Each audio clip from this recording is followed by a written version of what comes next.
and welcome back into the channel for my One Cold Escape Part 2 for beginners, recorded on a cold escape.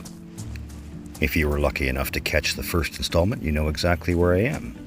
If you have not, well, go back and watch it. The link is in description. It's free and relatively painless. Speaking of free and painless, so is that like button. It really lets me know if you're enjoying the content or not. I do enjoy doing this stuff, but not for nobody. And here's a fun fact. 82.9% of viewers are non-subscribers. Perhaps I'm just an acquired taste to an eclectic group. Esoteric, maybe. Congratulations for making the grade.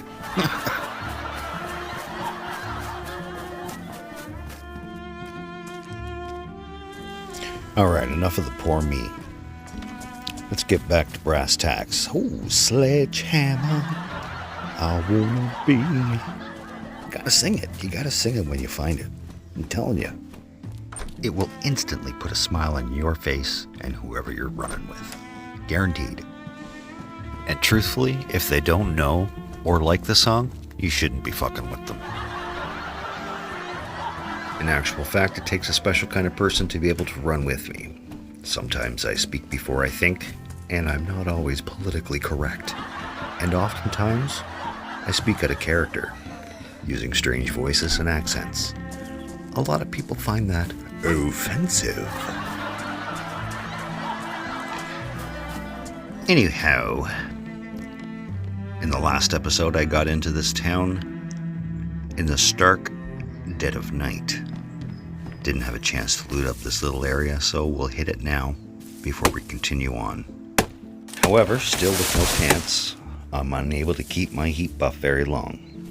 So I'm forced to light another fire and get the chill out of my britches. It's cold enough to freeze the balls off a brass monkey here.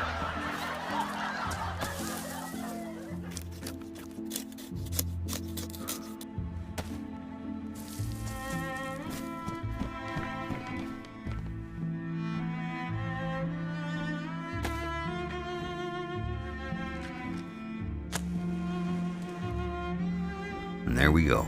It'll be warm enough to bake bread in here soon enough. Imagine that if we could bake bread. This game could be so expansive. It would be nice if we could collect and combine specific foods to make dishes. You know, like in Green Hell. Imagine coming back from a hunt, slapping some mushroom, steak, and potatoes in a frying pan. Delicious. IJ. It's not an overpowered gun, but it's definitely a trusty sidearm. I set aside a piece of wire so I can carry it. We'll pick that wire up and bring it in the house shortly. Hey, a map. Now I can confirm my suspicions as to where I am and where I need to be. The one thing I will say about this game is until you learn the map and everything becomes muscle memory, you really should know your way around reading maps and topography. Get familiar with compasses and the GPS units and how they work together. This is a community server, so the maps are active. See that red dot? That's where I am. And I'm going up to that horn, that city right there. On official servers, the map won't work this way.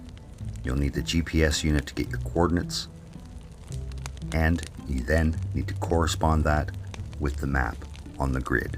That'll pinpoint your location. And without doubt, if we come across a unit, I will demonstrate how that works. You're going to find that I provide a unique tutorial. I don't go out of my way to teach you specific things, yet I live my life and teach you how to do it along the way. I'm a firm believer of lead by example. It's one thing to teach you how to do something, but it's another to show you the context of its use in the field as it applies. Whoa, it appears I'm in someone's house. Sorry, sir. I'm not keeping it, I'm just using it. And that, in itself, is very good philosophy to live by. In your early stages of life in DayZ, it's not your loot, it's just your turn with it. Meaning at any given time, any given town, any given bush, danger and death is just around the corner. From eating the wrong foods, from choosing the wrong direction, and obviously, choosing the wrong allies.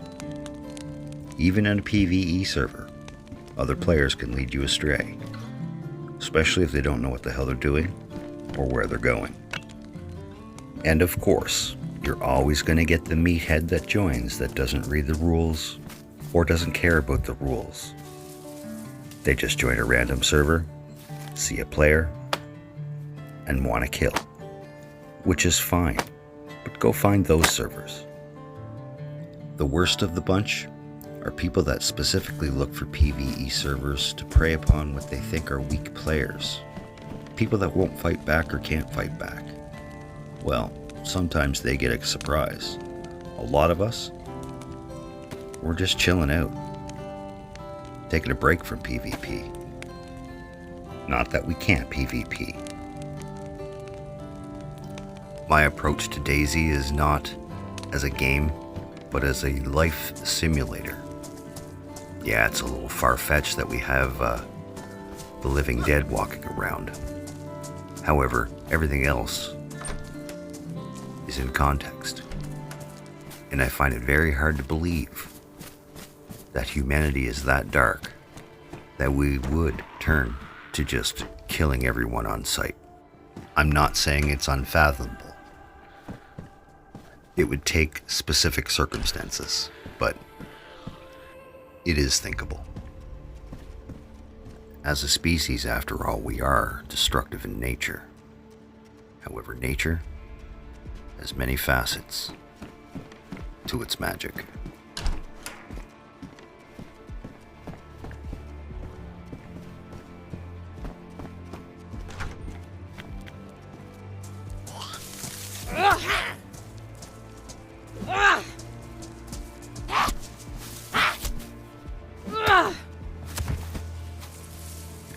Granny's packing salty sticks. Thank you, ma'am.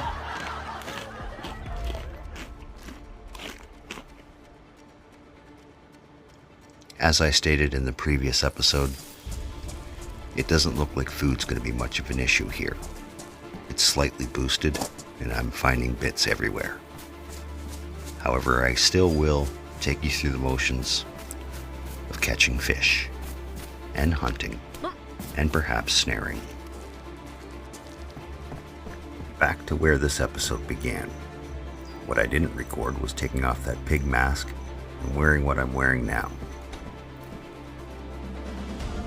Although I do like that ski mask, this is the best option for my warmth.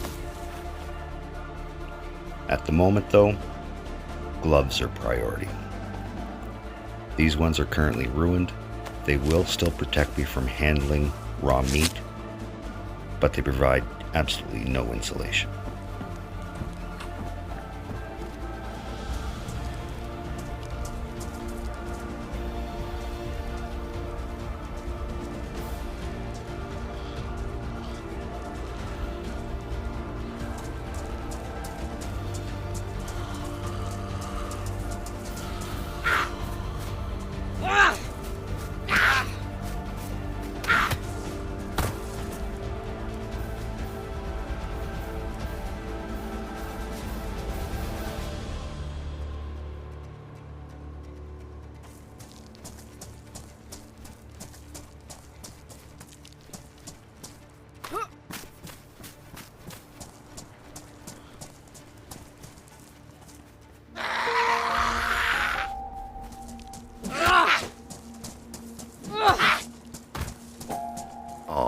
Morning snacks in the shed.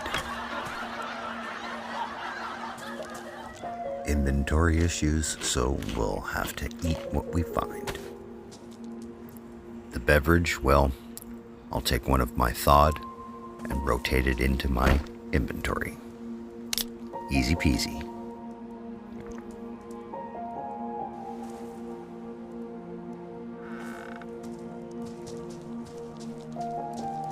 Oh, we have a base here. There's 2 fireplaces outside and a single door. Like I said, give it the respectable space. Had I known it was here, I might not have got this close. And the reason being is I find a lot of people don't really know how to just roll with it and be immersive. They always got to talk about real world shit. And well, it doesn't fit with the context of a story that I'm trying to build, so I just avoid people altogether. You can't control the narrative when you let other people talk. And that is government 101. But I digress. I'm standing here arguing in my mind about function over form, what looks better, or what's better for my overall insulation. I think I'm gonna go with the brown ski mask and the winter hat.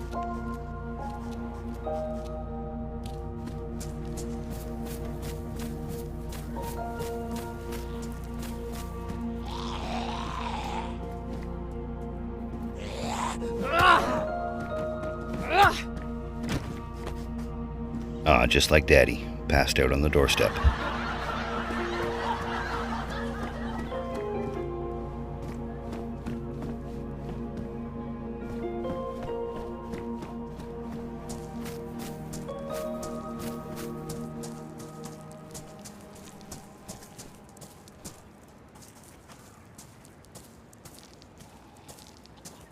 Mind your business, pal. You don't want this. Told you. And I just had me a very good Samaritan moment. Well, in my mind, anyway. We'll show you. I'm gonna take this backpack. Oh, almost forgot his food. Gonna gather up all this food. We're gonna leave it over at the door of that base. This backpack should last several hours.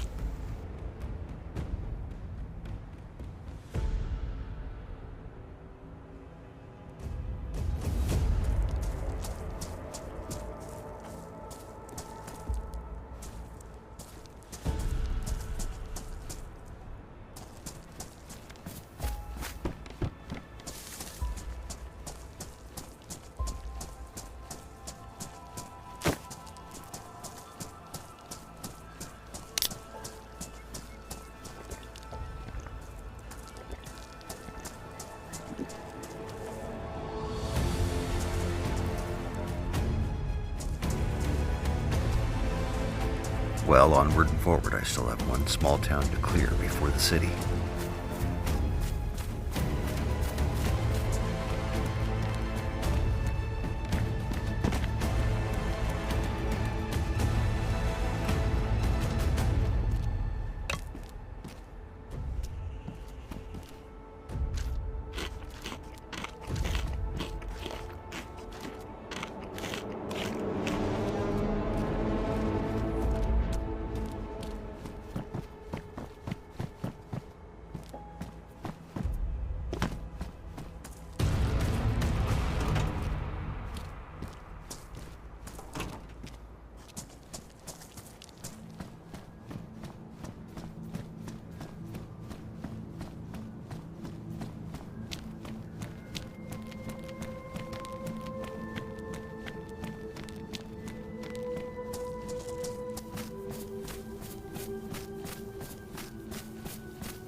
Just my luck. Find a jacket I don't need, and a winter hat that I don't need. Where's the pants, damn it? I think I need a fire station. Hands down the best bang for your buck in Sakal for insulated clothing. Firefighter clothes. Pants and jacket.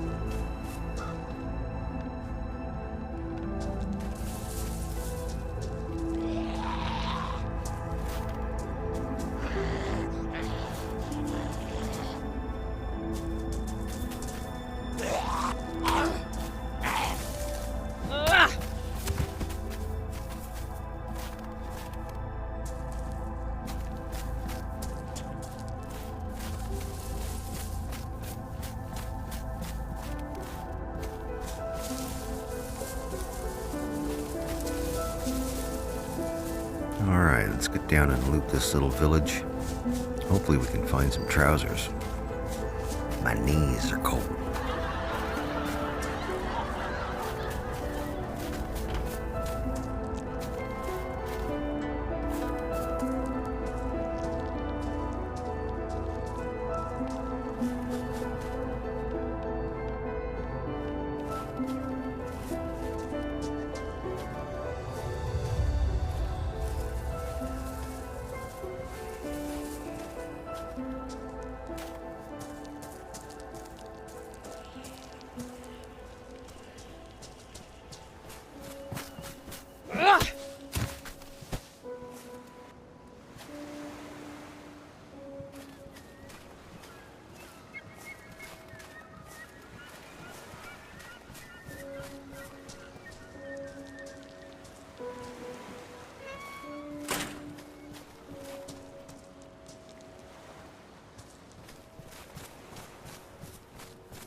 Oh, look at there, a flare. And that reminds me, with the introduction of Sakal, loot positions have changed to outside buildings, as well as inside. You always want to check tables, shelves, boxes, crates, anything that's close to a house or an outbuilding. Yes, in some locations you do want to check dog houses and chicken coops as well. But you're not going to find any bones or egg, which is a gross oversight. Egg would be splendiferous in this game.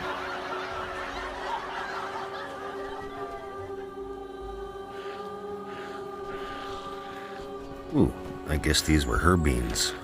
Sorry, lady. Mine now. Or for now.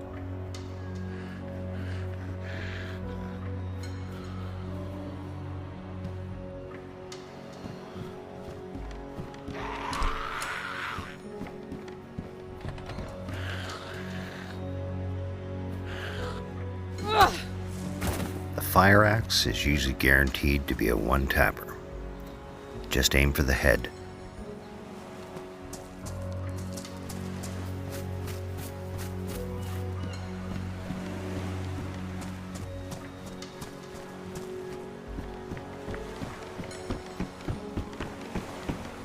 I like to check these marinas. Sometimes you can find dry bags in here. Dry bags come in very handy when you're trying to bury some loot and you can't afford to build a crate. Bury your loot, you say? Yeah, that's right. Your shovel, your small shovel, your pickaxe, and your garden hoe will allow you to bury specific items. I thought I was hearing steps from somebody, the universal greeting, and off we go. No time for conversation. Busy.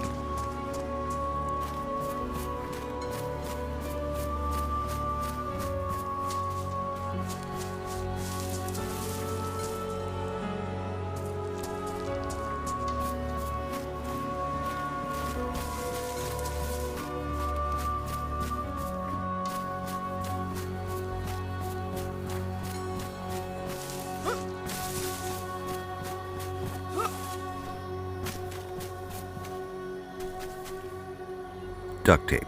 Well, if I can't find pants, I can at least patch these ones up a little.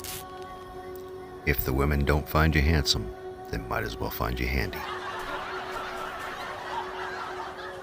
Duct tape and sewing kits, worth their weight in gold, in keeping your clothes tip-top and well insulated. You can also use duct tape with water bottles to create improvised suppressors.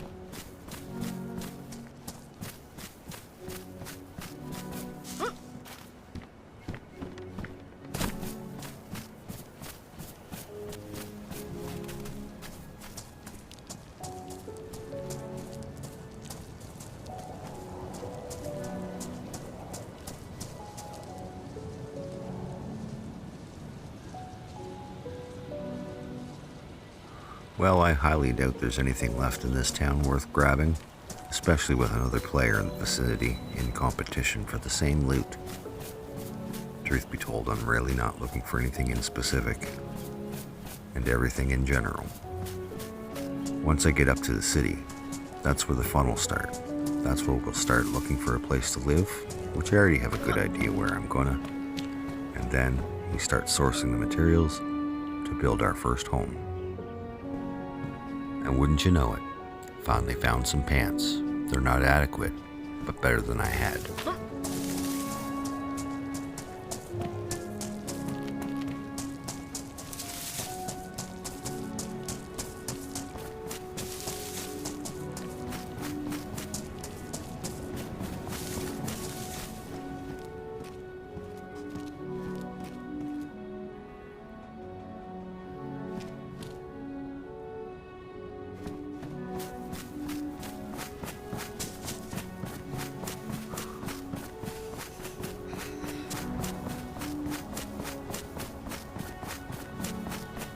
And here we are.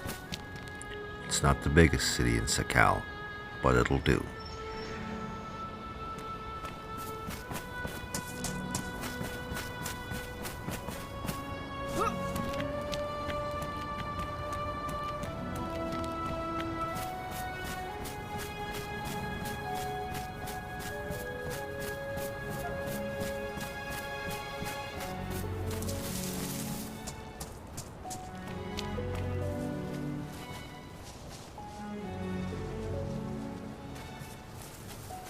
Be careful, there's lots of infected roaming around here.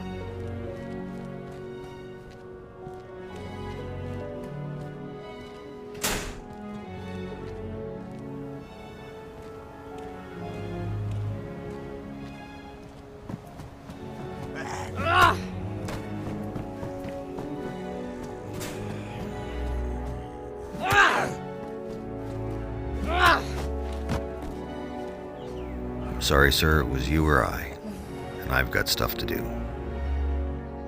Like number one priority, finding a place to light a fire. Getting pretty cold.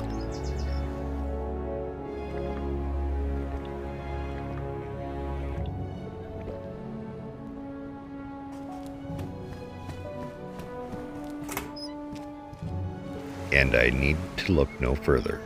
Sweet. Got a fire pit right here. Just need to gather the materials. I'll probably even take the opportunity to thaw a few items.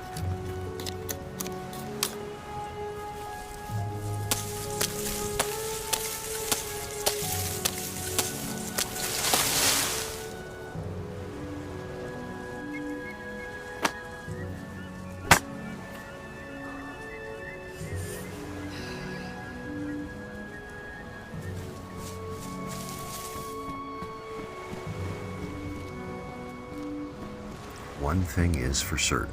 At the end of this series, you'll be pros at lighting fires. However, truth be told, I haven't taught you all that much in this episode other than some philosophies and theories.